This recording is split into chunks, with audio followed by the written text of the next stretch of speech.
Assalamualaikum warahmatullahi wabarakatuh dan selamat pagi anak-anakku semua. Hari ini kita akan belajar tema 8 Subtema 1 Lingkungan Tempat Tinggalku Pembelajaran 1. Sebelum kita belajar, mari kita berdoa dulu sesuai dengan kepercayaan masing-masing. Doa dimulai. Selesai. Adapun pembelajaran kita pada hari ini yaitu anak-anakku semua silakan dicermati berikut ini. Itulah tadi tujuan pembelajaran yang akan kita capai. Tempat tinggal adalah tempat manusia menetap untuk berteduh dari keadaan alam serta tempat melaksanakan hak dan kewajiban dalam menjalani hidup. Tempat tinggal manusia biasanya berwujud rumah. Tempat tinggal merupakan kebutuhan utama bagi manusia.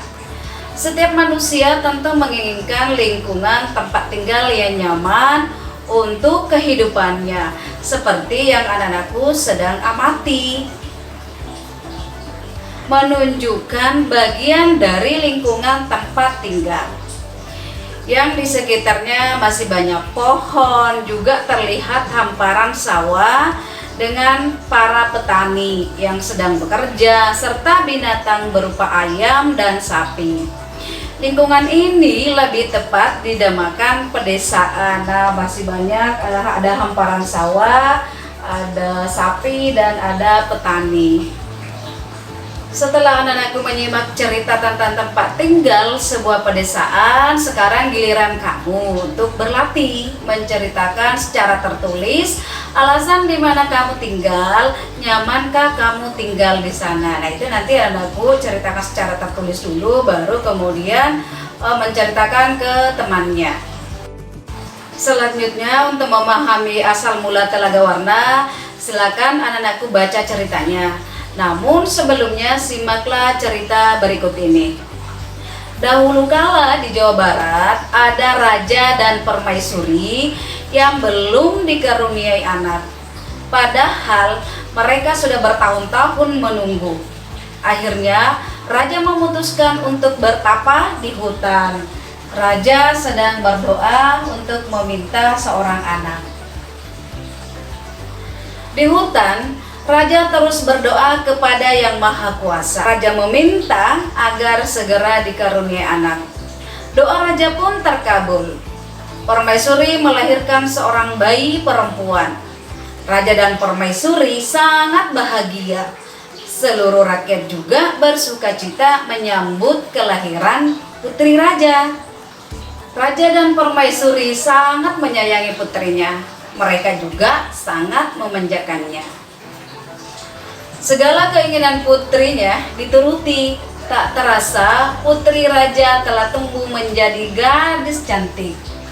Seperti yang anakku amati di layar, betapa cantiknya seorang putri. Hari itu dia baru ulang tahun ke-17. Raja mengadakan pesta besar-besaran, semua rakyat diundang ke pesta. Raja dan permaisuri telah menyiapkan hadiah istimewa berupa kalung. Kalung terbuat dari untaian permata warna-warni. Saat pesta berlangsung, raja menyerahkan kalung itu. Kalung ini hadiah dari kami. Lihat, indah sekali bukan seperti yang diperlihatkan raja ke putrinya. Kau pasti menyukainya, kata raja. Raja bersiap mengalungkan kalung itu ke leher putrinya. Sungguh di luar dugaan. Putri menolak mengenakan kalung itu. Aku tak suka kalung ini, ayah, tolak putri dengan kasar. Raja dan permaisuri terkejut. Kemudian permaisuri berusaha membujuk putrinya dengan lembut. Permaisuri mendekat dan hendak memakaikan kalung itu ke leher putrinya. Aku tidak mau. Aku tidak suka kalung itu. Kalung itu jelek, teriak putri. Teriak putri sambil menepis tangan permaisuri. Tanpa sengaja, kalung itu terjatuh. Permata-permatanya tercerai-berai di lantai. Permaisuri sangat sedih.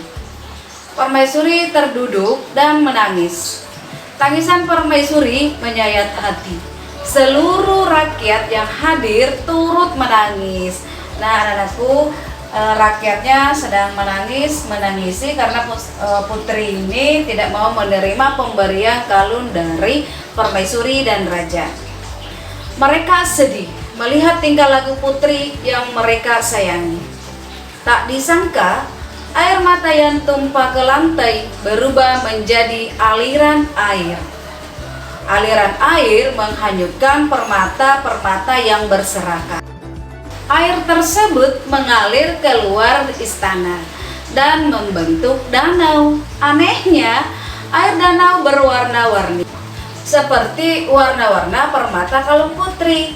Kini danau itu dikenal dengan nama Telaga Warna. Nah, danaunya seperti yang anak-anakku cermati di layar, danaunya berwarna warni. Jadi sehingga itulah dikatakan danau ini dikatakan sebagai Danau Telaga Warna. Begitulah ceritanya pada zaman dahulu, sehingga konon katanya dari cerita tersebut terbentuklah sebuah danau yang sampai sekarang disebut dengan nama Telaga Warna. Setelah anak-anakku menyimak cerita asal mula Telaga Warna, jawablah pertanyaan berikut dan ceritakan kembali secara lisan dengan menyebutkan tokoh-tokoh dalam ceritanya. Cerita asal mula Telaga Warna merupakan cerita fiksi. Cerita fiksi adalah rekaan atau khayalan pengarang. Cerita fiksi diolah berdasarkan pandangan, tafsiran, dan penilaian pengarang mengenai peristiwa-peristiwa baik yang pernah terjadi secara nyata maupun hanya dalam khayalan pengarang. Cerita fiksi dinikmati pembaca sebagai sarana hiburan. Adapun ciri-ciri cerita fiksi diantaranya, yang pertama, memiliki kebenaran relatif dan tidak mutlak. Yang kedua, bersifat rekaan atau berupa imajinasi pengarang. Yang ketiga, menyasar emosi atau perasaan pembaca. Sedangkan yang keempat, tidak memiliki sistematik penulisan yang baku. Dan yang kelima, menggunakan bahasa yang bersifat konotatif atau bukan arti sebenarnya. Di dekat rumah Udin di Jawa Barat terdapat taman bermain. Udin dan saudara-saudara sepupunya bermain di sana. Dita ingin bermain ayunan. Udin membantu Dita menarik dan mendorong ayunan. Nah, anak-anak hebat, amatilah Udin dan sepupunya sedang bermain. Udin menarik ayunan. Kemudian Udin mendorong ayunan. Udin telah memberikan gaya pada ayunan itu. Gaya adalah suatu kekuatan yang mengakibatkan benda karena dikenainya dapat mengalami gerak, perubahan kedudukan, atau perubahan bentuk. Gaya juga dapat diartikan sebagai tarikan atau dorongan yang dapat memengaruhi keadaan suatu benda. Gaya yang diberikan Udin terhadap ayunan yaitu tarikan dan dorongan. Akibatnya ayunan itu bergerak. Saat ditarik, ayunan bergerak ke belakang atau mendekati Udin. Seperti yang anak-anakku amati di layar, ketika ayunan itu ditarik akan mendekati orang yang menariknya. Kemudian saat didorong, ayunan itu akan bergerak ke depan atau menjauhi Udin.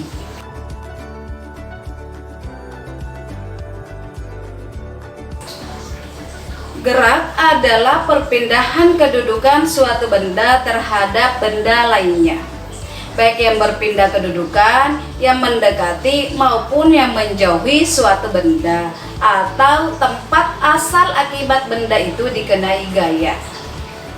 Agar anak-anakku semua dapat memahami tentang gaya dan gerak, lakukanlah percobaan berikut ini. Yang pertama, Doronglah meja, amati apa yang terjadi pada meja itu. Setelah anak-anakku mendorong meja, yang terjadi meja akan berpindah tempat ke arah depan.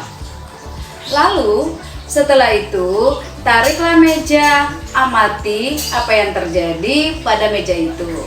Tentunya anak-anakku semua, meja itu juga akan berpindah tempat ke arah belakang.